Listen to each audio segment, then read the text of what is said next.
Back in August, Final Cut Pro introduced a new feature that answered our audio editing prayers, something that would make it far easier to apply a smooth audio transition to a bad jump cut. You see, jump cuts almost always introduce bad audio pops as your two adjacent clips smash together, and anything that creates bad audio experience can drag your whole video down. But what is a crossfade? A crossfade is an audio transition between two video clips in which the audio of the first clip fades out or becomes quieter, and the audio of the second clip fades in or becomes louder, and this is how the audio crossfade is being made. So now let's jump onto my screen and I'm going to show you how to apply audio crossfades in Final Cut Pro, and also I'm going to point out some mistakes that YouTubers make when they edit their videos in Final Cut Pro. So here I have two examples of some old video where I stumbled and I would like to make a jump cut. Ready templates from platforms such as Envato Elements or Motion Array. So as you've heard, there was an A part in the middle of the video which we would like to remove. With the help of audio waveforms, I can see that the A part started around here, and then click on Command B,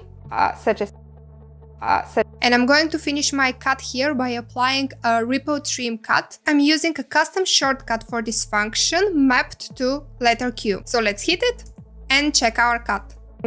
Such as Envato Elements.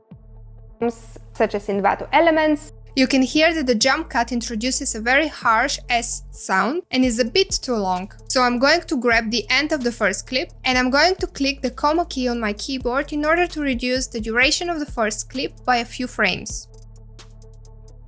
Now let's hit Shift ? In order to play the cut around. Platforms such as Envato Elements.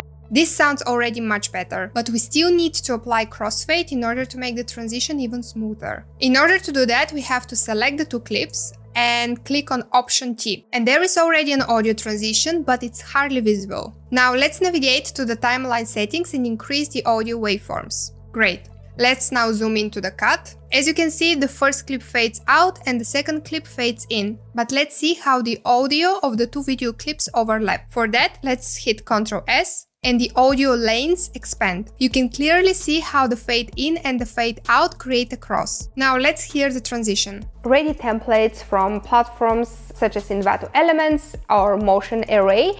Much better. You can see that the duration of the transition is 3 frames, and you can change the default duration by navigating to Preferences. I have a default crossfade duration set to 0.1 seconds, but you can change to whichever you like. Now let's take a look at another advanced feature. What you can also do is change the curvature of your fade. Let's, for example, change the curvature of the fade out. We navigate to the end of the first audio clip, and at this fade audio out handle we right click. There are 4 different options Final Cut Pro allows you to select from, and the default for the crossfade is S-curve. For instance, you would use the last option when there is an abrupt sound in the end of the clip. You can see how the curvature here has changed. You already know how to change the default duration of the transition, but let's see how you can adjust it manually.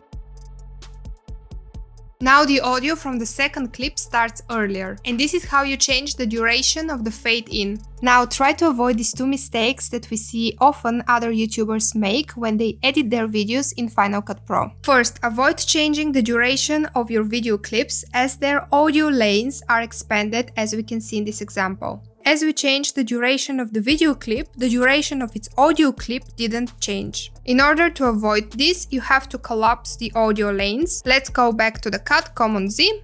Now let's select the clip and click on Ctrl S again. Let's shorten its duration and see how it affected the audio lane. Select the clip and click Ctrl S. You can see that the duration of the audio and video clips changed simultaneously. So don't change the duration of the video clip when its audio clip is expanded unless you intend to. For the second example, let's remove the audio crossfade. For this, we match the durations of audio and video clips and remove the fades.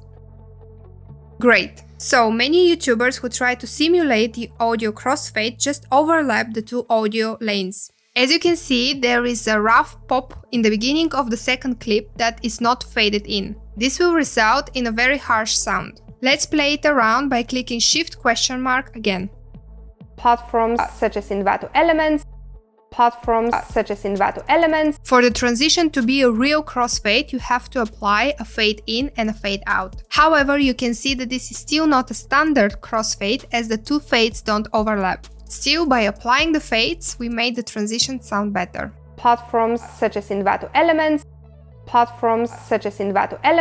You can still hear a harsh sound, but it's much smoother than before applying the fades. So now let's make a true crossfade by manually adjusting the length of the audio lanes. Let's play it around platforms such as Envato Elements. Perfect. So the innovation that Apple made with this newest update is that instead of going through so many steps to apply a crossfade, you can now automatically do it with simple shortcut Option T. Now let's see one more example. Here is the cut I want to make.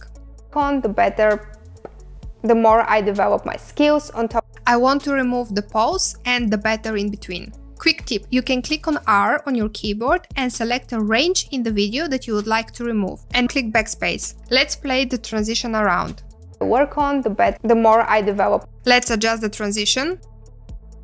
To apply the crossfade, let's select the two clips and hit Option T. Now let's click on Ctrl S to see our crossfades. Wonderful, now you know how to quickly apply a crossfade to your videos. If you want to apply a crossfade transition to your whole timeline, just select all clips and click Option T. So let's imagine you have multiple clips on the timeline, and to apply the crossfade transition to all clips, select all clips and click on Option T. Let's click on Ctrl S and see the result. Crossfades are applied now on the whole timeline. So I really hope you found these tips helpful. Let us know in the comments below what's your biggest challenge when it comes to video editing. We would love to know and help you out.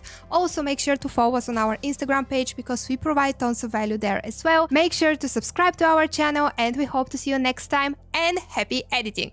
Bye!